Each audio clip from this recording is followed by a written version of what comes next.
October 12th. I'm 5 feet tall. My favorite food is steak. My favorite color is blue. My best friend is Aaron Larson. And my newest friend is Gabe.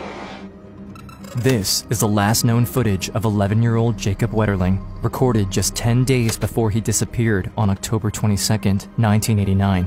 What follows is one of the largest searches for a missing person in U.S. history. Wetterling was abducted at gunpoint last night while riding his bike with 2 other boys. He grabbed Jacob and then he told me to run as fast as I could into the woods or else he'd shoot. New evidence tonight leads the FBI to believe that Jacob Wetterling's kidnapper may have struck before. Only 10 miles from where Jacob was abducted, Jared Shirel was also kidnapped and assaulted just 6 days before his 13th birthday in 1989. Decades later, he will be the key to solving not only his own case, but also a series of attacks on other young boys in Minnesota, including Jacob Wetterling.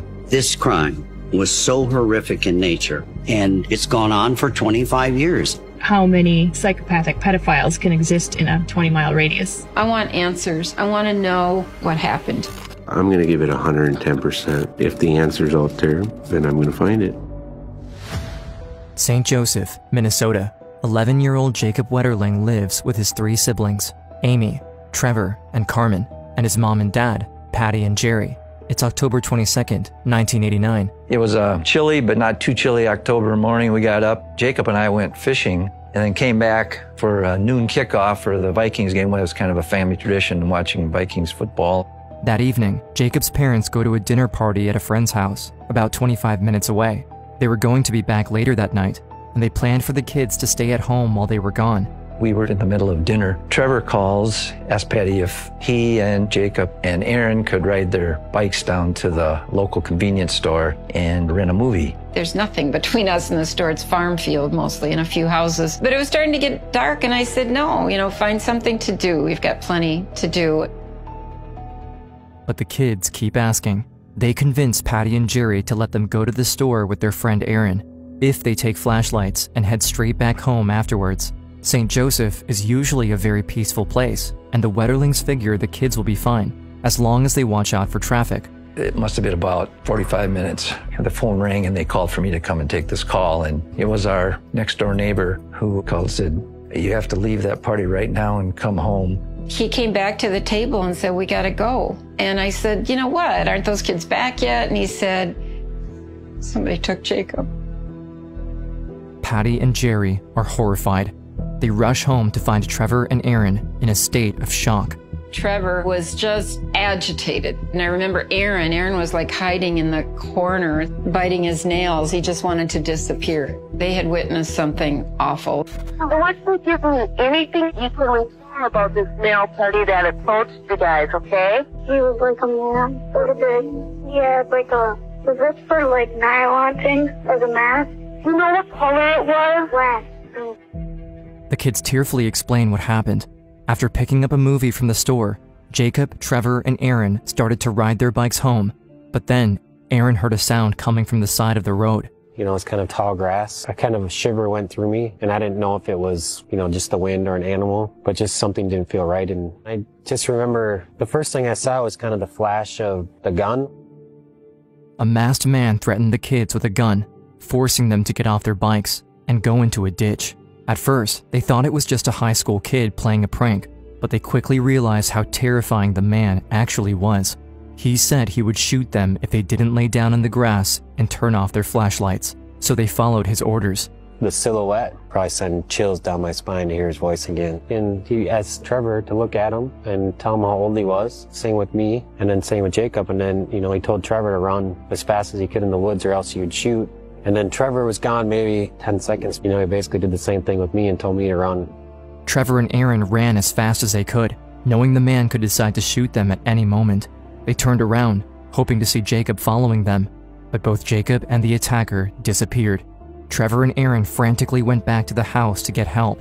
They escaped to safety, but they had no idea where Jacob went or what the man planned to do with him. I was the last person, with him. You have that guilt of he should be here and I shouldn't be here. Hearing Trevor and Aaron's story, the Wetterlings are devastated and desperate for answers about where their son is and who took him. Trevor and Aaron give as many details as they can about their attacker, The search for Jacob becomes one of the largest searches for a missing person in U.S. history. As days pass, no one can find him, but the Wetterlings' best hope could come from another victim, a young boy named Jared Shirel. There were details that I recognized right away. Description of the voice was similar. There was a number of details that were pretty consistent to my case. January 13th, 1989, 9 months before Jacob's disappearance, 12-year-old Jared Shirel lived a happy life with his family in the small town of Cold Spring, Minnesota, just 10 miles from the Wetterlings. That night, he went ice skating with his friends. Afterwards, they got malts from a cafe. What started as a typical night quickly took a turn for the worse. When it was time for the boys to head home, Jared walked up to his friend, Corey. There's a little alleyway out back, and we walked through the alleyway. And the one thing that I will always capture is Jared asked me to walk him home, and I said no. Jared said goodbye and started to walk home alone, but when he didn't get back on time, his family started to panic. Where the hell would he be? It doesn't take an hour to get from the restaurant to the house. No one knew where Jared was, but nearly 2 hours after he said goodbye to his friends, his parents saw him running up to the house, distraught. Right away, he said he was attacked, and the man who did it was still out there. His parents called the police, and Jared had to relive his traumatic experience for any hope of catching the man who did this to him. It was probably 9:30 when I started walking home. A car approached me. I just started giving this guy directions. The man had got out of the car. He grabbed me. He said, "Get the f*** in the car. I have a gun and I'm not afraid to use it." Jared followed the man's orders, doing everything he could to survive. He studied the car as much as possible, hoping he would be able to escape and use the details later to help catch the attacker. He noticed there was a police scanner inside the car. The man made Jared pull his hat over his eyes and lay down in the back seat, but still, he paid attention to every turn they took. After driving for about 15 minutes, the man turned onto a gravel road and stopped the car. Jared was gripped by fear as the man approached him. Then, the 12-year-old was sexually assaulted in the car. When it all ended, Jared was terrified, wondering what the attacker was planning to do to him next. But to his surprise, the man drove him right back to Cold Spring, about 2 miles from the Shirel's house. He gave Jared his snowsuit back, but he kept some of his other clothes, and he threatened the young boy before letting him go. He had said, "It's okay to talk about this, but if they come close to finding out who I am, I'll find you and kill you." The attacker told Jared to run. If he turned around, the man would shoot. Jared sprinted back home, desperate to get away. After going through an unimaginable attack at such a young age, it's up to Jared to explain what happened. He tells the police every detail he can remember about the car and the man who assaulted him, hoping to help them catch this monster. Jared says he was wearing camouflage, and he tells them about the police scanner inside the car. He even directs them along the route they drove. It's sad to picture it, but in order to do that, I had to lay in the back seat of the squad car with my eyes covered and just go off my memory. 3 days after Jared's abduction, police identify a possible suspect, Danny Heinrich, a former member of the National Guard. He's already had other run-ins with the law, like burglaries. He also has a few DWIs, and during one stop, an officer noticed he had a police scanner in his car, just like what Jared had described. In a photo lineup, Jared identifies 2 men he thought looked similar to his attacker. One of them was Heinrich, but he can't narrow it down to one suspect, and police can't charge anyone. Jared has to go home knowing the man who assaulted him and threatened to kill him is still out there. I think I slept on my parents' bedroom floor for the first year. You know, the level of fear that you go through, the emotions, anxieties that you learn to overcome. Jared thinks he's the man's only victim, but later that year, he hears about Jacob Wetterling's abduction in the nearby town of St. Joseph and immediately notices the similarities to his own kidnapping. Jared wonders if it might be the same culprit, and he wants to do everything he can to stop him and help find Jacob.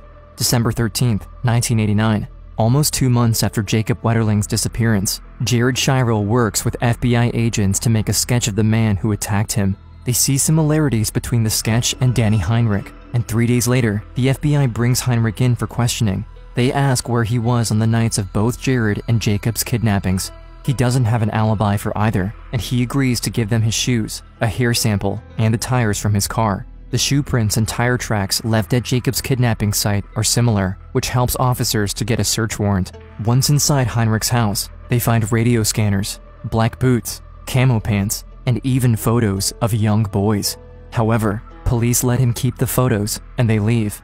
February 9th, 1990, nearly a year after Jared was attacked, the FBI matches fibers from his snowsuit with the fiber sample from the car Danny Heinrich was driving. He's arrested on probable cause for Jared's kidnapping and sexual assault. FBI profilers help set up the interrogation. They even stuff papers in folders and write Heinrich's name on them, trying to intimidate him and make it seem like they have a lot of evidence. But in reality, they need him to confess.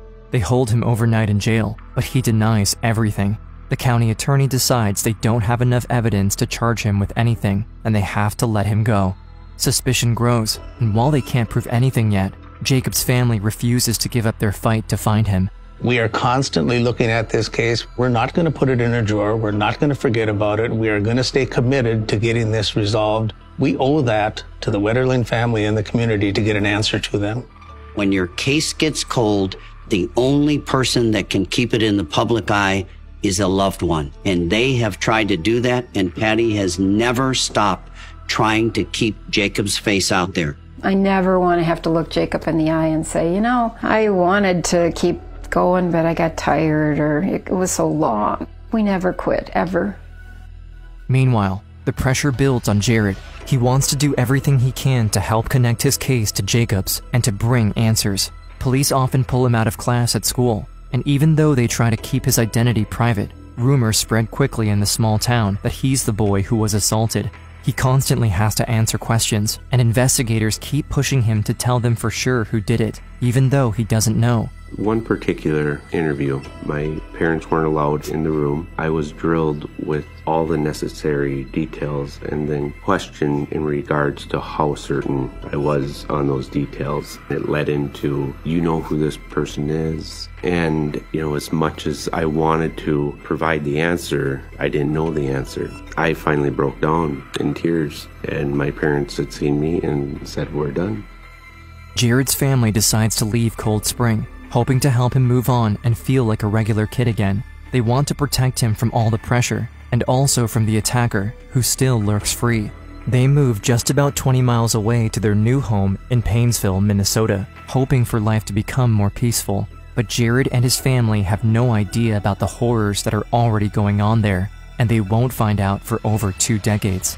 For years, Jared Shiro's case and Jacob Wetterling's kidnapping remain unsolved. It seems like there's no hope for finding Jacob or catching the man who took him. But over 20 years after the kidnappings, one blogger will make a discovery that changes everything. I was looking for something new to write about, and a story came on the news about the Jacob Wetterling case, and I thought, what happened here? You know, how does a kid just disappear from here? And she's got the benefit of not being law enforcement, so people will talk to her differently, and she keeps uncovering things. I spent a lot of time at the library and online and going through old newspaper articles. And I figured out early on that I really wanted to talk to this guy named Jared. Around 2013, Joy Baker reaches out to Jared. She found a newspaper article about a series of unsolved kidnappings and assaults of young boys in Paynesville, Minnesota, the town where Jared and his family moved to after his assault in Cold Spring, only about 20 miles away.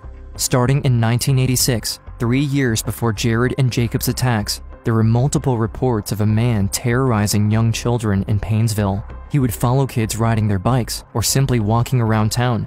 He would then grab them, ask their age, and assault them before letting them go. Police were never able to stop the man or figure out who he was, but Joy Baker thinks those assaults could be connected to Jared and Jacob's kidnappings. When Joy talks to Jared, he's shocked. It's the first time he has ever heard about these other cases in Paynesville. 25 years later, and I had learned this from Joy. You can't imagine my eyes when I had seen that and just thinking, I lived here. To Joy and Jared, they sound strikingly similar to his kidnapping, and even the FBI agents hadn't connected the cases together. They asked me to send them the article. They weren't aware. If we could have found them and piled up cases of abuse by him, then to me it's just something, again, where we failed. It still bothers me. For decades, Jared thought he was the only survivor, but as soon as he learns there are others, he decides to conduct his own investigation.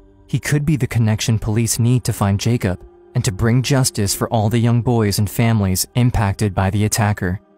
That initially was the reason that drove me to the amount of investigating or researching that I have done, is the fact that I am a parent now. I couldn't fathom having to go through that or experience their sense of loss. Over the next couple years, Jared and Joy continue to investigate. They do countless hours of research, and Jared finds and reaches out to other survivors. Within the first week, I talked to one of the victims and just got details of his attack. And they knew who I was, they were comfortable talking, and it led to a domino effect. Finally, after all of Jared and Joy's work, investigators look again at the Paynesville cases, along with Jared's. Authorities still have a hair sample from an early suspect who lived in Paynesville at the time, Danny Heinrich. With advancements in technology, investigators are able to use DNA from Jared's clothes he wore on the night of his attack and compare it with the DNA from Heinrich's hair sample. It's a match. Police now have concrete evidence that Heinrich is the one who attacked Jared. But sadly, Jared finds that he won't be able to put him in jail for it. They said, the good news is we have your guy. The bad news is statutes of limitations exist in your case and we cannot prosecute him. That made me feel like I've worked hard to find this answer, and I get the answer, but I don't get prosecution. It's not fair. Even though Jared can't get Heinrich convicted for his case, he still wants to help the other families who need answers. Because of the work Joy and Jared did, police are able to investigate further into Jacob's disappearance. They get a search warrant for Heinrich's house. They don't find evidence about Jacob or the Paynesville attacks, but they do find binders of child pornography. July 28, 2015, Heinrich is arrested on child pornography charges. But while investigators believe he took Jacob, they still don't have definitive proof. They may never know where Jacob is or what happened to him if Heinrich doesn't confess. In a desperate attempt for answers, they come up with a shocking deal for him. If he shows them where Jacob is, then he won't be charged in his case.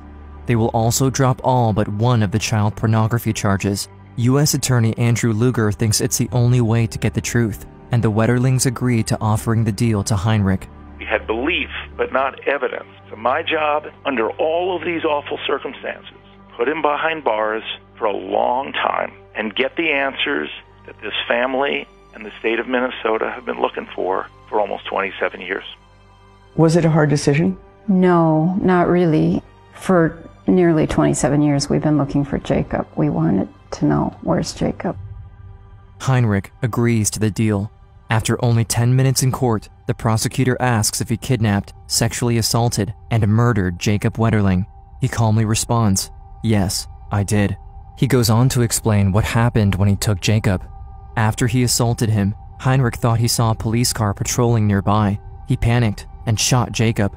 He also confesses to Jared's abduction and sexual assault and leads the officers to a spot just outside of downtown Paynesville where he buried Jacob's body. It was actually absolutely stunning to try and process. How do you shift your head from hoping and searching to now knowing he wasn't alive?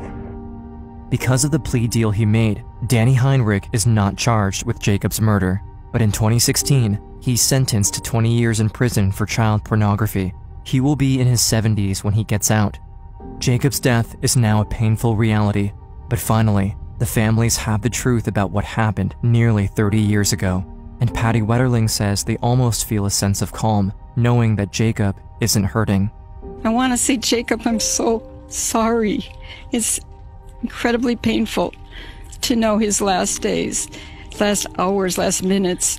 That gunshot snuffed his breath out, but his spirit is so strong, you can just see how it affects people. He's taught us all how to live, how to love, how to be fair, how to be kind. He speaks to the world that he knew, that we all believe in, and it is a world that's worth fighting for. His legacy will go on.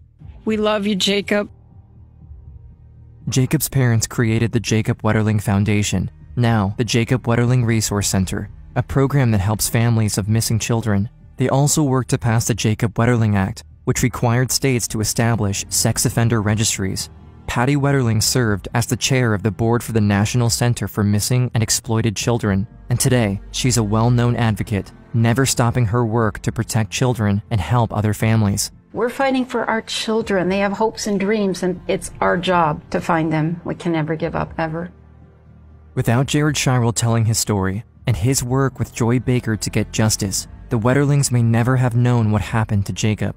Today, the Wetterlings are still close with Jared and Joy, who helps bring answers for many families that have been fighting for decades. I'm grateful for the level of support and encouragement that I've received along the way. This is another step towards closure.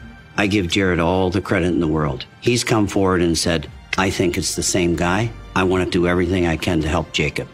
I hope some other people realize how brave Jared really is.